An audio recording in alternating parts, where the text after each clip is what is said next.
सभी का स्वागत है हमारे YouTube channel study with Dharmveer PD class में। फ्रेंड्स, आज हम फिर से एक नई वीडियो को लेके आ गए हैं।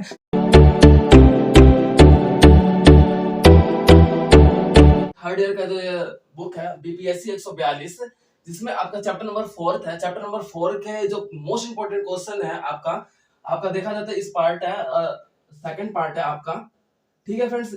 अब उसके बारे में बात कर लेते हैं। हमारा जो क्वेश्चन है, भारत की विदेश नीति निर्माण में शामिल संस्थाओं के बारे में विस्तृत रूप से बताइए, अथवा भारत में विदेश नीति का निर्माण में शामिल प्रशासनिक संस्थाओं की चर्चा कीजिए। फ्रेंड्स, ये दोनों क्वेश्चन लगभग सिमिलर है। अगर क्वेश्चन ये भी पूछ देता तो आपका आंसर भी एक ही होगा, और ये पूछता है तो आपका आंसर वही होगा। तो आइए फ्रेंड्स, अब इनके आंसर के बारे में बात कर लेते हैं।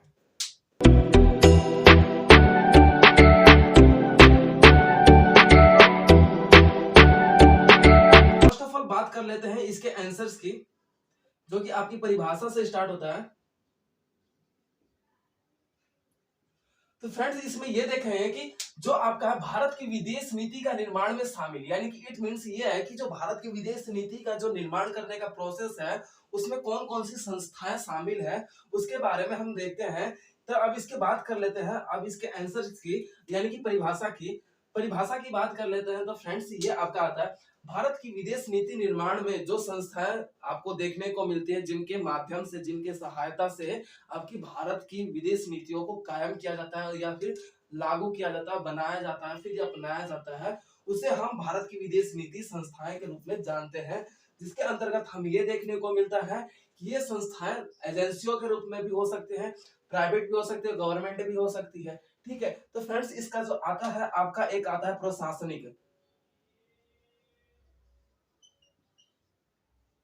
प्रशासनिक की बात कर लेते हैं। तो फ्रेंड्स, ये आपका जो पहला पॉइंट आता है इस संस्थाओं में, ये आपका आता है विदेश मंत्रालय।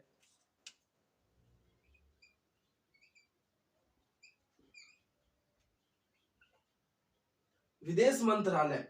फ्रेंड्स, इसके पहले पॉइंट का बात कर दिया तो ये विदेश मंत्रालय आ जाता है। तब इसके अंतर्गत हम ये देखने को आता है कि जो विदेश नीति का जो कार्यक्रम होता है या फिर देख परख होता है, वो सबसे पहले आपका जो देखा जाता है, विदेश मंत्रालय के द्वारा किया जाता है पूर्ण। अब इसके अंतर्गत विदेश मंत्रालय क्या काम है, विदेश मंत्रालय के जो काम क्या है, यानी कि भारत कोई भी विदेश नीतियों को अपना रहा है तो उसकी शुरू से लेके अंतिम यानी कि जांच पड़ताल करने की एक छोटी चीजों को होगी, उस विदेश नीति के फायदे क्या है, नुकसान क्या है, वो विदेश नीति क्यों किया जा रहा है, मतलब पर्पस क्या है वो करने का, विदेश नीति करने का क्या फायदे हैं, कौन से वर्गों को क्या फायदे हो रहे हैं, देश की व्यवस्था को, मतलब लोकतांत्रिक व्यवस्था को नुकसान तो नहीं पहुंच रहा। तो ये सारी बातें ये आपका विदेश मंत्रालय देखता है। अब बात कर लेते हैं आपका प्रधानमंत्री कार्यालय, यानी कि आपका सेकंड पॉइंट है आपका प्रधान मंत्री कार्यालय।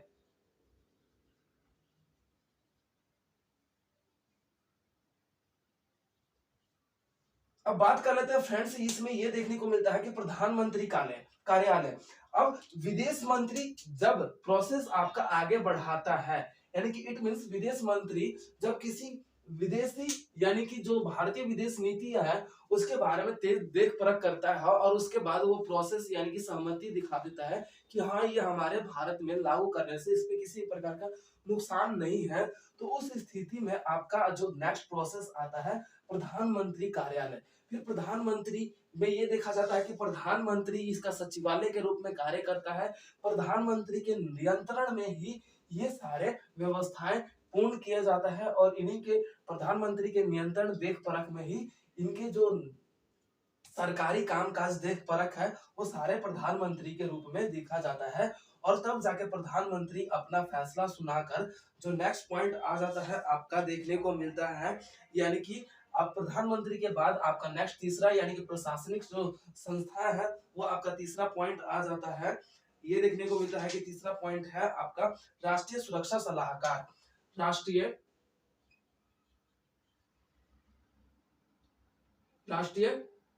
सुरक्षा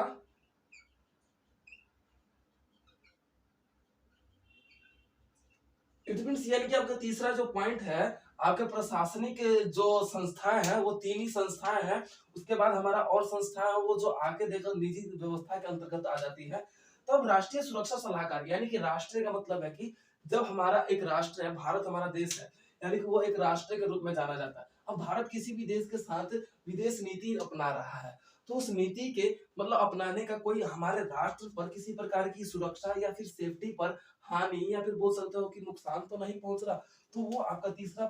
आपका प्रशासन कौन देखता है? राष्ट्रीय सुरक्षा सलाहकार। अब इसमें क्या होता है कि ये सारी देख परख करता है कि जो विदेश नीतियों को पूरा किया जा रहा है या फिर बनाया जा रहा है, उसके कारण हमारे देश की राष्ट्रीयता भंग तो नहीं हो रही या फिर उस पर किसी भी प्रकार का खतरा तो नहीं हो रहा। तो वो जो आपका देखने को मिलता है कि वो राष्ट्रीय सलाहकार आपकी इस व्यवस्था को पूर्ण करता है, और उसके बाद आपका जो नेक्स्ट सलाह संस्थाएं आती है वो प्रशासनिक ना होकर आपका निजी या फिर बोल सकते हो कि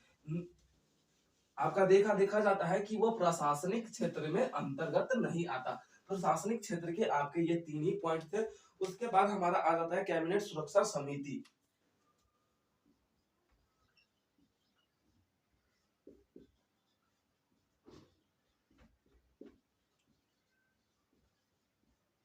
फ्रेंड्स, अब बात कर लेते हैं कैबिनेट सुरक्षा समिति की, जिसके अंतर्गत हम ये देखते हैं कि जो ये कैबिनेट बैठक बुलाई जाती है, कैबिनेट में जो बैठक बुलाई जाती है, उसके अंतर्गत जितने भी मंत्रिमंडल हैं, जितने भी जो बोल सकते हो कि मंत्री होते हैं, वो कैबिनेट की बैठक में बुलाकर उन पर वाद विवाद होता है, उस नीति व्यवस्था पर वाद विवाद होता है, चर्चा होता है कि ये नीति जो लागू किया जा रहा है किस प्रकार से हमारे देश के लिए एक बोल सकता हो कि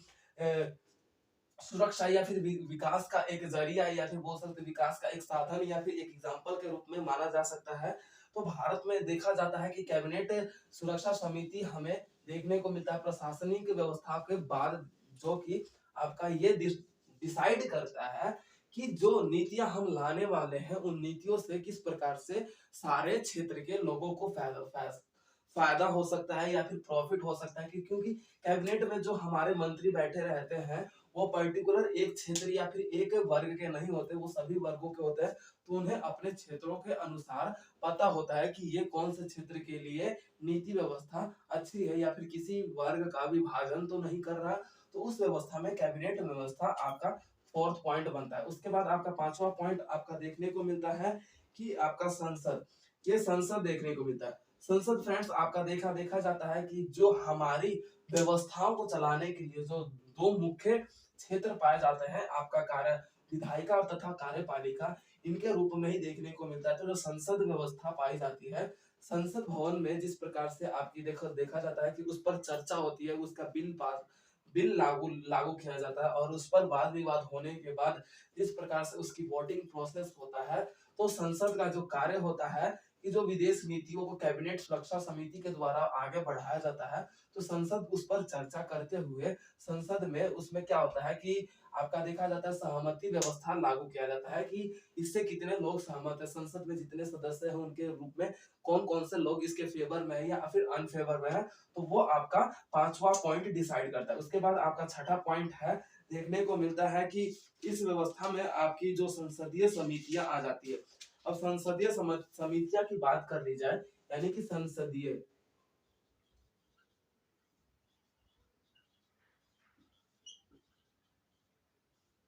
समितियां की बात कर ली जाए, तो यानी कि जो समितियां यानी कि जो संसद के जो मुख्य लोग हैं, और जिस प्रकार से संसद की वाद विवाद होने के बाद जो अंतिम फैसला लेने की जो बारी आती है, संसदीय समितियां के अंतर्गत देखने को मिलता है। और ये अपनी फैसला अपना सुनाने के बाद जिस प्रकार से जो आगे प्रोसेस होता है विदेश नीति के बारे में, तो वो अगला पॉइंट है। तो फ्रेंड्स, इसका जो मुख्य कारण होता है या फिर काम होता है,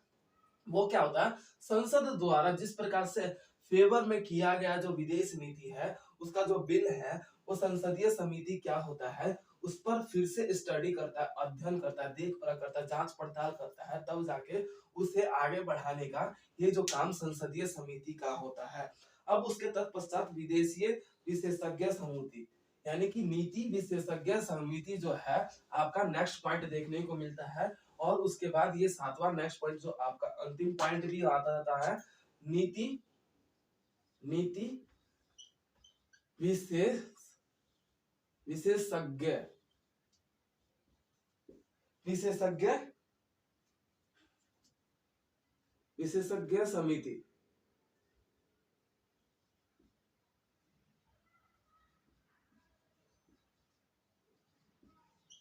तो फ्रेंड्स इसका यही आ जाता है कि जिस प्रकार से जो नीति विशेषज्ञ यानी कि जो नीतियों को निर्माण करने में जिनकी विशेषता है कि वो नीति ही लागू करते हैं, उनके द्वारा नीतियों का ही निर्माण किया जाता है या फिर वो अच्छे तरीकों से ही नीतियों का निर्माण करते हैं। तो आपका 7वां पॉइंट आ जाता है नीति विशेषज्ञ समिति क्या होता है, उन नीतियों को दोबारा से लेके जितनी भी संस्थाएं आ चुकी है, जैसे आपका देखा जाता है विदेश मंत्रालय, प्रशासनिक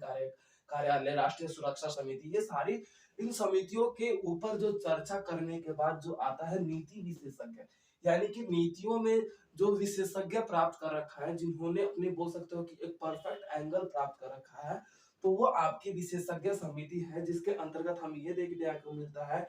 कि आपका जो एक एग्जांपल के थ्रू मैं बताऊं तो विवेकानंद आपका अंतरराष्ट्रीय समिति जो है नीति विशेषज्ञ समिति का एक उदाहरण है, जिनके तहत हम ये देखते हैं कि कोई भी नीतियों को पारित करने के लिए इन नीति व्यवस्था या फिर नीति विशेषज्ञ समिति के अंतर्गत इनका बोल सकते हो कि निर्णय या फिर फैसला लेना जरूरी होता है, या फिर उनके ऊपर चर्चा या फिर चर्चा विमर्श करना जरूरी होता है। और उसके बाद जो आपका नेक्स्ट पॉइंट आ जाता है 8, जो है अंतिम निर्णय।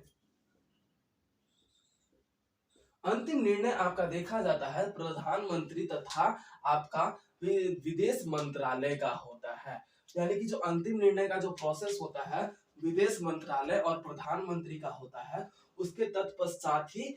कोई भी भारतीय विदेश नीति का निर्माण करने में ये सारी संस्थाएं अपना महत्वपूर्ण योगदान देती है, जिसके तहत भारत में कोई भी विदेश नीतियों को बनाया जाता है या फिर भारत कोई भी विदेश नीति को अपनाता है। जैसे कि मान लीजिए कि भारत सुरक्षा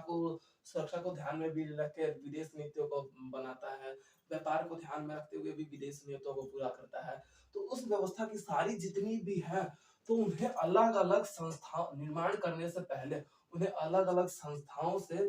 गुजरना पड़ता है, जिसको हमने इस चैप्टर इस टॉपिक्स में हम उन्हीं संस्थाओं के बारे में चर्चा की है कि उन संस्थाओं के द्वारा किस प्रकार से क्या क्या फैसले लिया जाता है, किस तरीके से उन्हें एक्सप्लेन किया जाता है। तो इसका जो अंतिम फैसला होता है, वो अंतिम जो निर्णय होता है, वो आपका इस विदेश मंत्रालय और प्रधानमंत्री के सलाह विमर्श के बाद होता है, जिसके तहत अगर लगता है कि कोई जो भारतीय विदेश नीति करने से इस नीति का फायदा हमारे भारतीय लोगों को हो रहा है या फिर भारत का विकास हो रहा है, लोकतंत्र की व्यवस्था पर हानि नहीं पहुंच रही, राष्ट्रीयता की हानि व्यवस्था नहीं पहुंच रही, तब जाके उस नीतियों को लागू किया जाता है, पारित किया जाता है, या फिर अन्य देशों के साथ उन नीतियों के साथ हमें भारत को जोड़ा जाता है। ये संस्थाएं के इन सभी संस्थाओं के माध्यम से ही कोई भी विदेश नीतियों को निर्माण किया जाता है। या फिर सारांश की बात कर लीजिए तो जिस प्रकार हम ये देखते हैं कि जो विदेश नीतियों को भारत अपना रहा है या फिर अपनाने के लिए निर्माण कर रहा है कि इस प्रकार की विदेश नीतियां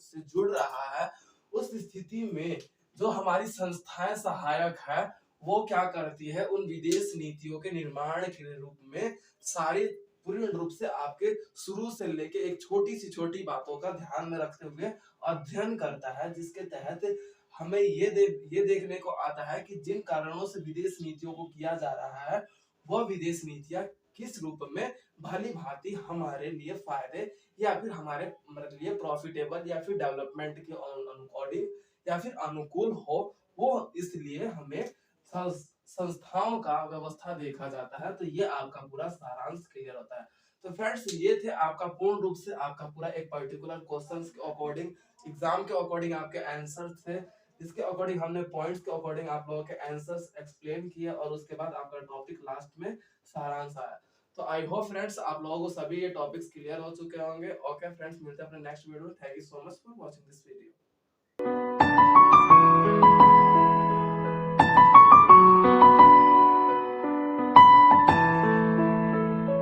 तो वीडियो को like, comment, share and subscribe करना ना भूलें।